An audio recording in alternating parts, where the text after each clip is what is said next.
Hey card fighters, Gleaming Garmore here, and it's another Tuesday, which means it's a news day. Today we're going to talk about Megacolony because they only got 3 cards revealed for the new set. Very, very important cards as they give us a big idea of where Megacolony is going this set. And unfortunately, the direction doesn't seem to be amazing. They've got a new mechanic called Cradle, in which you place a Cradle Marker on top of one of your opponent's rear guards, and it loses its original power. Its power is reduced by its original power. It cannot boost. It cannot intercept. I believe it also, yes, it loses its ability text as well, which is very important. I think the loss of ability text is the most important thing that the Cradle Marker has going for it, because while I don't think that the Cradle is very good, in general, especially with the cards we have revealed so far, that is subject to change, though. They could get better cards. While I don't think the Cradle mechanic is very good right now, if it's going to do anything, it's going to be benefiting from moving your opponent's rearguard's abilities. Also, there's an additional piece of text on the Cradle Marker, which is that when the unit with the Cradle is retired, you search your deck for a unit of the same grade. Some people thinking the opponent gets a search. I am here to hammer it in one more time. You, the owner of the Cradle Marker, the person who put the Cradle Marker on the opponent's rearguard, get the search. This mechanic would be even more terrible than it was before if your opponent got to search off of it. Could you imagine? That'd be disgusting. What even? But let's talk about what we even have to place a Cradle Marker on the opponent's field. The first card they revealed that placed a Cradle Marker on anything was Intimidating Mutant Darkface. You may remember Darkface from such G-era classics as Not Being Played. When placed, you can discard a card from your hand, choose one of your opponent's rear guards that does not have a Cradle on it, and put a Cradle Marker on it. And then on attack, Counterblast 1, choose one of your opponent's rear guards with a Cradle Marker, retire it. Darkface gets +5 for each grade of the chosen unit until the end of that battle. And that seems okay for like a double R, right? Just, place a marker, kill a thing. I think this might actually be a decent limited fight boss. By the way, if you want to check out Limited Fight, I have a Discord server dedicated to it, which will be in the description.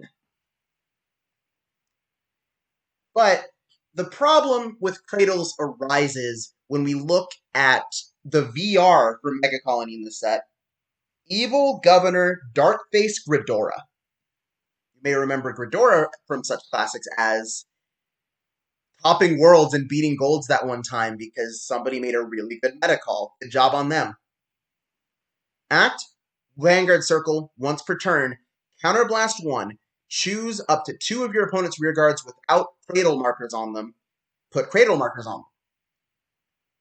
And then, Auto Vanguard Circle. On attack, retire a rear guard. Search your deck for 1 grade 3 and call it to rear guard circle. Shuffle your deck, and if you do, the called unit gets power plus 10,000 till the end of the turn.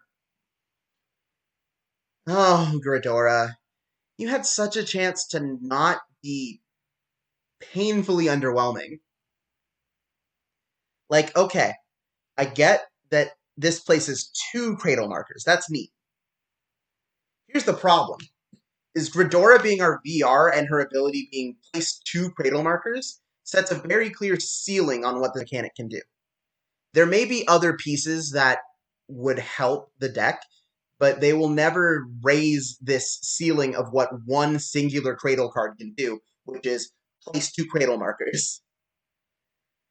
It is highly unlikely that they are going to print a card that says to place even 3 Cradle Markers, or even to place 2 Cradle Markers and then do something else at the same time. Both of the Cradle skills that we were given were just skills that place a Cradle Marker and do nothing else with it. I do like that Darkface is... I do like that Darkface is some form of retire for Megacolony so that they can make use of the Cradle Markers that they're throwing around. But we do have a big problem here, which is that this doesn't really do much. Like, sure, you're searching more pieces, but the things you're most likely to be putting cradle markers on are probably going to be like grade 2s and grade 3s because they're the ones attacking you and hurting your plays. How many decks are even putting out boosters these days? Like, let's see here. Messiah has boosters, Overlord has boosters, MLB has boosters and then eats them. Um, then there's Night Rose, where everything that boosts gets retired, everything that attacks gets retired, so you have nothing to put a cradle marker on. Blade Master, I suppose you could put a cradle marker on Gadon. That's decent. But the problem with the cradle markers themselves is whatever you put them on, there's so many decks that have means of getting rid of them, but without retiring them, or just retiring them before you put the cradle marker on them so that there's no possible way for you to even put cradle markers on your board. Hari plays Dorian. Silverthorn plays Dorian and Venus Luquier. Night Rose retires everything on attack. MLB souls in its rear guards. End of stage souls in its rear guards. It's such a shame. It's such a shame that all of this exists and is countered by so many decks that are even decently popular right now. I'm not saying End of Stage is popular though. End of Stage might see popularity. I haven't seen any End of Stage results. I've seen results for Pale Moon. I've seen results for Hari and Silverthorn, but no End of Stage. Just reminding you it exists. You guys remember End of Stage? I don't remember End of Stage. Who are we talking about? Anyway, there was one more card that got revealed, and I suppose I will talk about it because it does add something to the deck. Megacolony, not Grand Blue. I've got Grand Blue on the brain because of how hard Grand Blue beats Megacolony this set. Despoiling Mutant Sticky Bolas says, on place, Counterblast 1, look at the top 6 cards of your deck and reveal up to 2 Darkface with different card names from among them. Put them into your hand and shuffle your deck. So this is another Machining Mantis, except it only searches Darkface cards, which unfortunately means that you cannot search cards like Water Gang. Gredora can search Water Gang, though. That's pretty good. And on attack, Soul Blast 1, this unit gets +6 until the end of that battle for each of your opponent's rear guards with a cradle marker on them. And if this unit's power is 20,000 or greater, draw 1 card. So if you swing Gredora, place a trigger on this, and then you have 1 cradle marker on your opponent's board, you will get to draw a card. Alternatively, if your opponent has, let's see here.